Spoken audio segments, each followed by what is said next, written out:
사랑하는 성도 여러분, 어제 하루도 주의 은혜 가운데 평안하셨습니까?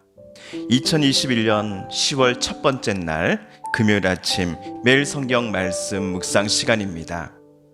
다 같이 사도신경으로 신앙 고백하며 오늘 말씀 묵상 시간 함께 시작하겠습니다. 나는 전능하신 아버지 하나님 천지의 창조주를 믿습니다. 나는 그의 유일하신 아들 우리 주 예수 그리스도를 믿습니다. 그는 성령으로 잉태되어 동정녀 마리아에게서 나시고 본디오 빌라도에게 고난을 받아 십자가에 못 박혀 죽으시고 장사된 지 사흘 만에 죽은 자 가운데서 다시 살아나셨으며 하늘에 오르시어 전능하신 아버지 하나님 우편에 앉아 계시다가 거기로부터 살아있는 자와 죽은 자를 심판하러 오십니다.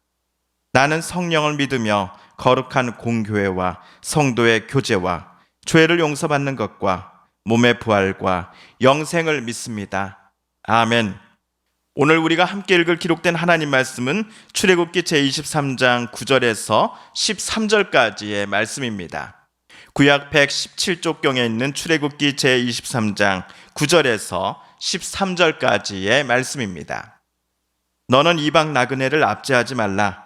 너희가 애굽 땅에서 나그네 되었었은즉 나그네의 사정을 아느니라. 너는 여섯 해 동안은 너의 땅에 파종하여 그 소산을 거두고 일곱째 해에는 갈지 말고 묵혀두어서 내 백성의 가난한 자들이 먹게 하라. 그 남은 것은 들짐승이 먹으리라. 내 포도원과 감람원도 그리 할지니라. 너는 여섯 동안에 내 일을 하고 일곱째 날에는 쉬라. 내 소와 나귀가 쉴 것이며 내 요종의 자식과 나그네가 숨을 돌리리라. 내가 내게 이른 모든 일을 삼가 지키고 다른 신들의 이름은 부르지도 말며 내 입에서 들리게도 하지 말지니라. 아멘. 어제 우리가 읽은 23장 1에서 8절까지에서는 공평에 관한 법이 적혀져 있었습니다. 예를 들어 재판장이 뇌물을 받았다거나 법정에서의 증인들이 특정 계층에 대한 편견을 가져서는 안 됩니다. 재판을 할 때에는 사실에만 근거하여 시시비비를 가려야 합니다. 또한 어제 단락에서는 서로 원수라 할지라도 상대방의 가축이 위험한 상황에 있는 것을 보게 되었단다면 절대로 모른 척 하지 말고 그것을 반드시 구출해야 한다는 규례와 명령이 나와 있었습니다. 한편 오늘 우리가 읽은 본문을 크게 두 부분으로 나눠보면 9절과 그리고 10절에서 13절까지 이렇게 두 부분으로 나눌 수 있습니다.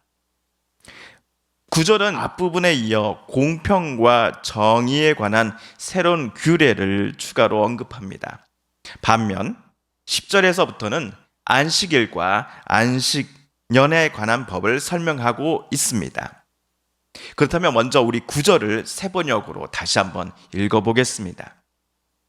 너희는 너희에게 몸 붙여 사는 나그네를 억압해서는 안 된다. 너희도 이집트 땅에서 나그네로 몸 붙여 살았으니 나그네의 서러움을 잘 알 것이다. 우리 성도님들께서는 9절을 읽고 들으실 때 이 구절이 처음이 아닌데 지난번에 비슷한 구절을 우리가 읽지 않았나요? 라고 제게 묻고 싶으실 겁니다. 예, 맞습니다. 며칠 전 우리가 읽었던 바로 앞장 22장 21절에서 우리가 봤습니다. 너는 이방 나그네를 압제하지 말며 그들을 학대하지 말라. 너희도 애굽 땅에서 나그네였음이라. 너는 과부나 고아를 해롭게 하지 말라. 내가 만일 그들을 해롭게 함으로 그들이 내게 부르짖으면 내가 반드시 그 부르짖음을 들으리라. 22장에서는 나그네, 고아, 과부와 같은 사회적 약자 계층을 무시하거나 조롱하지 말라라는 규례를 설명할 때였습니다. 타국에서 나그네로 살아가는 것이 얼마나 힘들고 불편한 일인지는 이스라엘 너희들이 제일 잘 알지 않는가라고 하시며 그들을 위로하고 존중하며 살아야 한다라고 하나님은 이스라엘에게 명령하셨습니다. 그때 정의와 공정에 관한 규례를 쭉 설명하고 있는 이 23장에 전에 소개되었던 이방 나그네를 압제하지 말라라는 규례가 또다시 언급된 이유가 그것 다 무엇일까요? 이방 나그네들, 즉 외국인들은 현재 그들이 살아가는 곳의 나랏말을 유창하게 말하지 못합니다. 제대로 듣지 못할 가능성도 높습니다. 예를 들어 한국말을 잘하는 외국인이라 할지라도 이 억양 때문에 그 사람이 한국 사람인지 아닌지를 우리는 금방 알아챌 수 있습니다. 우리도 낯선 외국에 여행 등을 갈 때 제일 힘든 게 언어가 아닙니까? 그런데 이러한 언어의 힘듦을 악용해서 이들 외국인들의 재산과 권리를 마음대로 빼앗아 가버리는 본토 사람들이 있곤 합니다. 외국인 노동자가 한 달을 열심히 일했다면 그를 고용한 현지인 사장은 월급을 제때에 정확히 줘야 합니다. 하지만 사장이 월급을 주지 않습니다. 쉬는 날 제대로 쉬지 못하게 하고 나와서 일을 하게 합니다. 오히려 그가 불법 체류 신분이라는 것을 가지고서 협박하며 월급 미납을 사장은 정당화하려고 합니다. 이때 오늘 23장 9절 규례는 너희도 애굽 땅에서 나그네 아니었는가? 나그네 사정을 누구보다도 내가 잘 알고 있지 않는가? 그러니 너는 이방 나그네를 압제하지 말라고 월급을 미납하는 사장에게 지시하고 있습니다. 사장의 이러한 행동은 정의와 공평의 원칙을 깨트리는 일이기 때문입니다. 정의를 깨트리고 욕심과 욕망에 따라 살아가는 이들의 편에 하나님은 절대로 서 계시지 않는다라고 말씀하셨습니다. 자, 이제 안식년과 안식일에 관한 법이 적힌 10에서 13절까지 단락을 한번 살펴보겠습니다.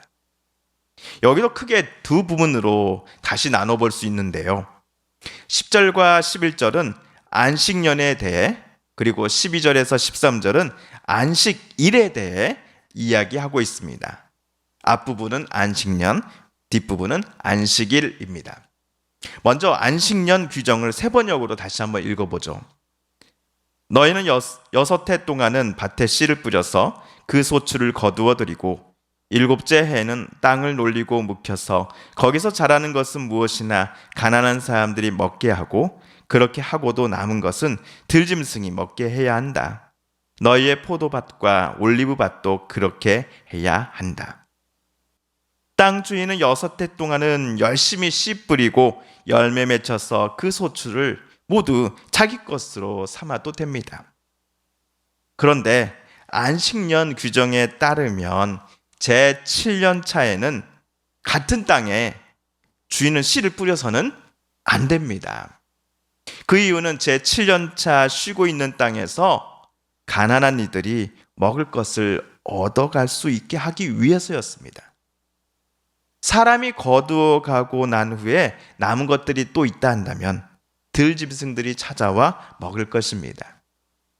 이러한 규정은 포도원이라든지 감람원에도 똑같이 적용되어야 합니다.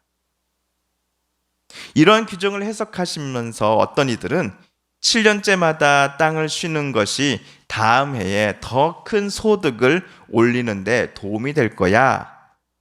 토지의 생산성을 높이는 데 정말 큰 기여를 할 거야 라고 이야기하곤 하십니다. 틀린 해석은 절대로 아니지요. 하지만 오늘 안식년 규례의 핵심은 토지 생산성의 증대에 있다기보다는 타인, 특별히 사회적 약자에 대한 배려와 관심, 존중에 있다고 보는 것이 더 타당하지 않을까요? 이제 마지막으로 안식일 규정을 살펴보겠습니다. 12, 13절을 세번역으로 읽어봅니다. 너희는 6해 동안 일을 하고 일의 날에는 쉬어야 한다. 그래야 너희의 소와 나귀도 쉴 수 있을 것이며 너희 요종의 아들과 몸붙여 사는 나그네도 숨을 돌릴 수 있을 것이다. 너희는 내가 너희에게 말한 모든 것을 지켜야 한다. 그리고 너희는 다른 신들의 이름을 기억해서는 안 되며 입 밖에 내서도 안 된다. 12, 13절에 나온 안식일 규정의 취지가 앞에 나온 안식년 규정과 비슷한 것 같습니다. 6일 동안 열심히 일했다면 제7일째에는 본인은 물론이요, 함께 밭에서 일했던 여종과 남종도 반드시 쉬어야 합니다. 일했으니 충분히 쉬어야 그 다음날 힘차게 일할 수 있겠지요. 하지만 여기 안식일 규정의 취지의 무게 중심은 다른 이에 대한 배려와 존중입니다.